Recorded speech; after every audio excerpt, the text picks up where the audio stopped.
me start by saying this. God didn't bring you this far to abandon you in your burnout. Somebody needs to hear this today. God sees you. He sees the way you're smiling in public but crying in private. He sees the way you're holding it all together for everyone else while you're falling apart on the inside.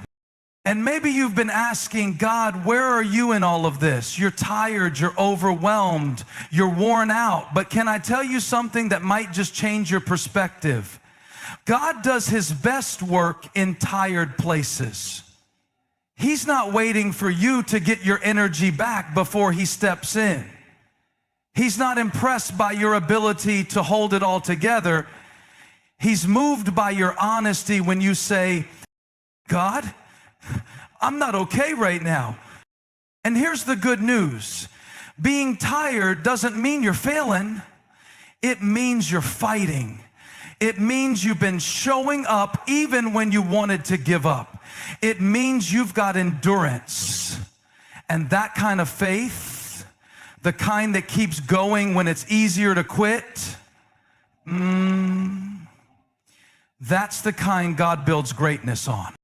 You think he doesn't know what you're carrying? He knows the weight of it. He knows the thoughts that keep you up at night. He knows the expectations, the deadlines, the disappointments, the heartbreaks. And he's not intimidated by any of it. He sees it all, and he still calls you chosen. He still calls you loved. He still calls you his. Listen to me. Don't confuse your weariness with weakness. Even Jesus got tired. Even Jesus needed to rest. So stop thinking that your tired season disqualifies you. It actually sets the stage for a greater strength. Isaiah said it like this: those who wait upon the Lord will renew their strength. They will mount up with wings like eagles, not crawl like ants, not survive like victims. So that means there's a strength coming that you didn't work for, a strength you didn't hustle for, a strength you didn't manufacture. It came from God. And I know some of you are waiting for the struggle to end before you give God praise. But what if the praise is what ends the struggle? What if instead of saying, God, get me out of this, you started saying, God, meet me in this? Because if he's in it, then so is victory. If he's in it, then so is healing. If he's in it, then so is peace. If he's in it, then so is purpose. So hold on. You're not invisible. You're not forgotten. You're not too far gone. You are seen, you are known, you are loved. And even if you're too tired to take the next step, he'll carry you. Let that sink in for a second. Not God was present, not God will be present, but God is present right here, right now, in the middle of the mess, in the middle of the breakdown, in the middle of the thing you can't even put into words. Because it's one thing to believe God is with you when everything's going right, when prayers are being answered, when doors are opening, when people are celebrating you. That's easy. But what about when nothing makes sense? What about when the job falls through? What about when you prayed for healing and it didn't come the way you wanted? What about when you're crying in your car and you don't even know what you're crying about anymore, because it's not just one thing, it's everything. That's the valley. And the valley will make you question things you thought were solid. The valley will test the version of faith you had on the mountain. Because when you're up high, everything looks clear. Everything looks small from a distance. But the valley doesn't give you that kind of perspective. In the valley, everything feels up close. The anxiety feels louder. The fear feels realer. The silence feels heavier. And it's in that space, the valley of shadows, the valley of waiting, the valley of not knowing, where the enemy starts whispering, "You're alone. God forgot about you. If he really loved you, you wouldn't be here." But here's the thing, God doesn't need perfect conditions to be close. In fact, God tends to do his most personal work in the places we think he abandoned. Think about it. When David said, "Even though I walk through the valley of the shadow of death, I will fear no evil," he didn't say that because he avoided the valley. He said that because he experienced God in the valley. He said, "I will fear no evil, for you are with me." Not because the valley wasn't dark, not because the struggle wasn't real, but because there was a deeper reality that overpowered what his eyes could see. God doesn't wait on the other side of your pain, cheering you on from a distance. He's not sitting at the finish line saying, "I'll see you when you get here." He steps into it. He walks through it. He carries you when your legs give out. He's not watching you suffer from afar. He's walking it with you. He's in the hospital room. He's in the courtroom. He's in the late night panic attacks. He's in the silent prayers you didn't think anyone heard. And I know it doesn't always feel like it. I know there are days when you feel like you're shouting into an empty sky. I know the silence of God can be the hardest sound you've ever heard. But silence isn't absence. Just because he's quiet doesn't mean he's gone. Sometimes God is so close that he whispers, and if we're not still, we'll miss it.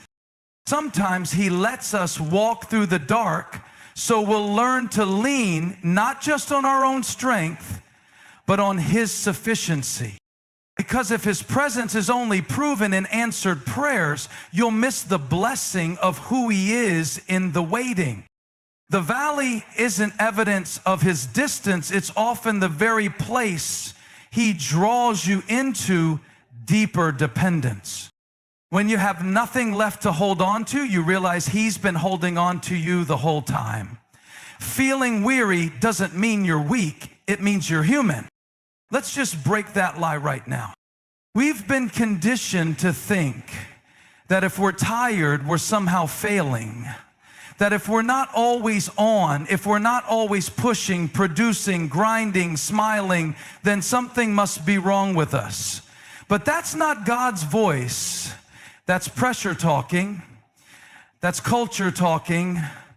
That's guilt talking. Because Jesus never said, "Come to me, all you who have it together."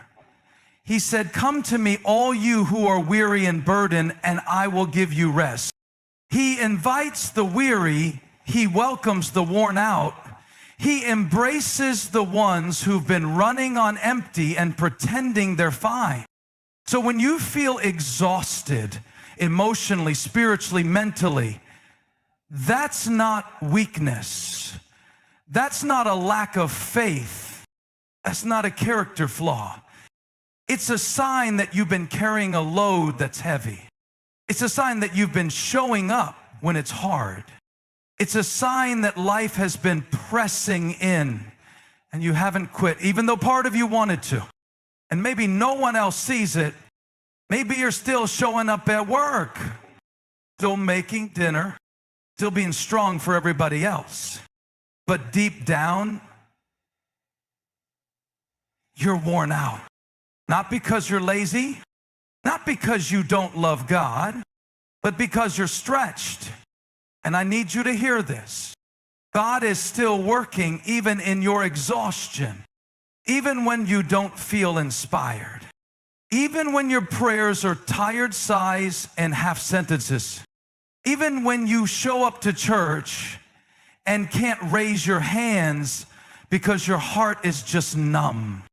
He's not waiting for you to feel strong before he moves.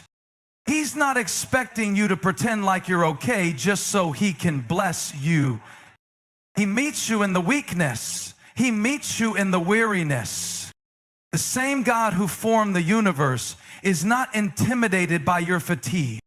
He's not disappointed in your tired soul. In fact, the word says his power is made perfect in weakness. Not in your highlight reel, not in your perfectly planned devotional time, not in your ability to act like you've got it together. God works in the messy middle. He works in the burnout. He works in the moments when you collapse into bed and whisper, God, I don't have anything left today. And he says, that's okay, I do. See, there's a difference between feeling tired and being done. There's a difference between needing rest and needing to give up. And God knows that line better than you do. He knows exactly how much you've poured out. He knows how long you've been pressing on with no applause, no affirmation, no break. He sees the late nights, the quiet breakdowns, the silent suffering. You've been running on survival mode, but God is calling you to surrender mode because you don't have to keep proving your strength. You don't have to carry what's not yours to carry. You don't have to be the hero of your own story. Even when you're too tired to climb the mountain, he can move it. Even when you're too worn out to shout, your silence is still a sound heaven recognizes. Because your faith isn't measured by volume, it's measured by dependence. And some of the most powerful moments in your life won't be when you stood up strong, but when you dropped to your knees and said, God, I can't. That's when he says, good. Now let's talk about the stuff you don't post about. The battles no one knows you're fighting. The ones that happen behind closed doors, behind fake smiles, behind the I'm fine you've gotten so good at saying. The stuff that would probably shock people if they ever saw the real weight you carry every day. Because let's be honest, sometimes it's not the loud storms that shake you the most.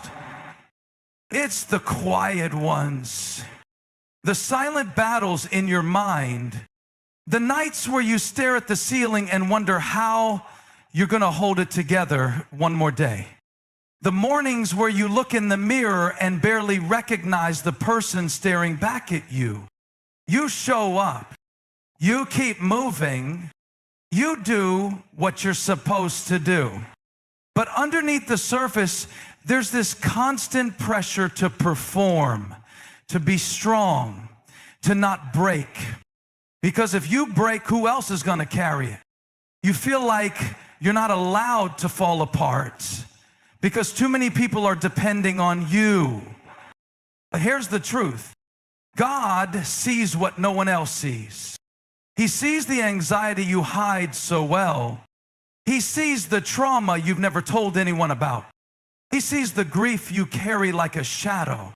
He sees the pain that's become part of your routine, and he doesn't look away.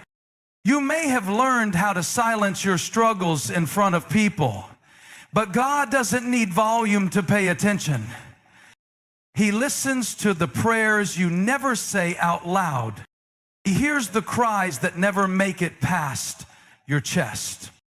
He counts every tear, even the ones you wipe away quickly before anyone notices. And here's what's so powerful. God is not indifferent to your pain. He's not a distant deity who just watches you suffer from some spiritual balcony. He's not some cosmic boss who only cares about performance. He's a father, and he's moved by your pain. When it hurts you, it touches him. When it breaks you, it breaks his heart too. And not only is he moved by your pain, he's present in it. Think about that. He doesn't wait for you to get cleaned up, calmed down, or composed. He doesn't wait for your emotions to make sense. He meets you in the middle of the emotional chaos and says, I'm right here. You don't have to explain it perfectly. You don't have to have the right words.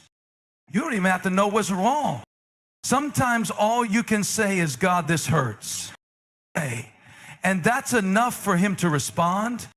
He knows the weight you carry, and he knows it's been heavy for a long time. He knows the smile you put on when you'd rather hide. He knows how tired your soul is from pretending to be okay. And the thing is, he's not impressed by your strength. He's not asking you to be superhuman. He's asking you to be real. Because when you're real, when you bring the raw, messy, unfiltered version of yourself to him, that's when healing can begin. God doesn't deal in surface level fixes. He deals in deep restoration.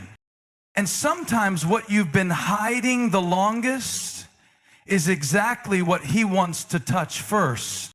Because your silence might fool the people around you, but it will never hide you from the one who knit you together. We don't always see it when we're in it. When life feels heavy, when the weight doesn't lift, when the pressure keeps pressing, it's hard to imagine that anything good could come out of it. It just feels like survival. Like you're going through the motions, pouring out energy, patience, faith, and strength that you barely have. And for what? But what if the grind isn't pointless? What if the pressure you're under isn't meant to crush you, but to cultivate something in you? Because here's what nobody tells you while you're fighting to stay afloat. God does some of his deepest work in the most draining seasons. You might think the struggle is just wearing you down, but maybe, just maybe, it's actually building you up. Not on the outside where people can see it. Not in your resume, your following, your paycheck, or your reputation, but in the unseen places, in your character, in your capacity, in your faith. See, we love the idea of being used by God. We pray for purpose. We ask him to grow us, stretch us, take us deeper. But then we complain when the gym he uses is pain. When the weight he uses is the very thing we asked him to take away. But real strength doesn't come from comfort. It's formed in resistance.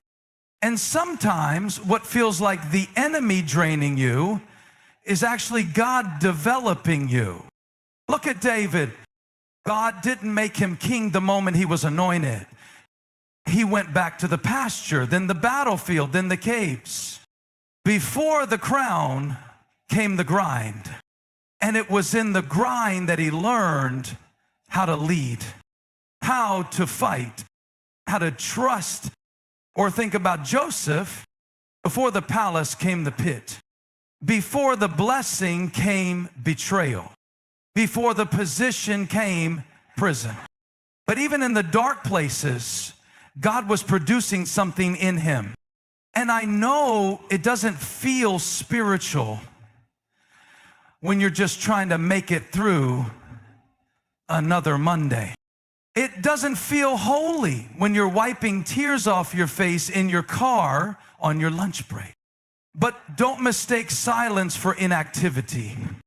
Just because you don't see it doesn't mean God isn't doing it. There's growth in the grind. The pain is not the point, but God will use it on purpose.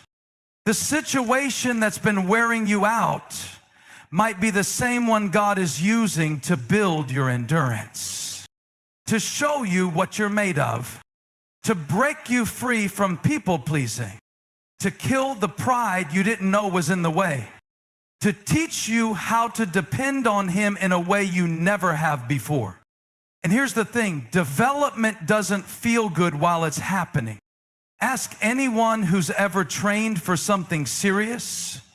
Growth, stretching burns. Lifting makes you sore, but it's not breaking you, it's building you. So if you feel like you're being drained right now, don't just ask God to take it away. Ask Him what He's trying to develop in you through it. Ask Him what strength He's producing, what mindset He's renewing, what faith muscle He's growing.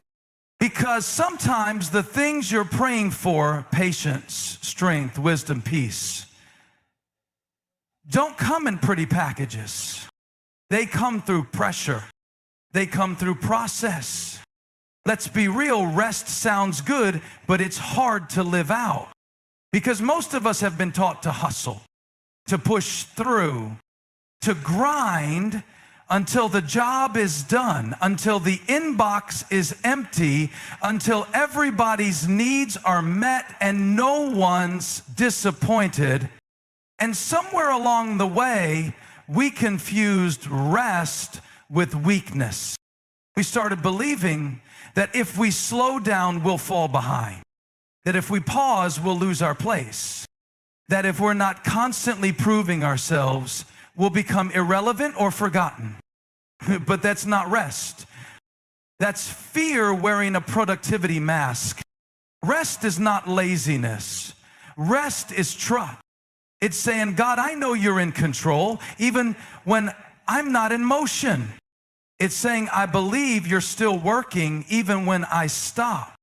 And that takes more faith than keeping busy.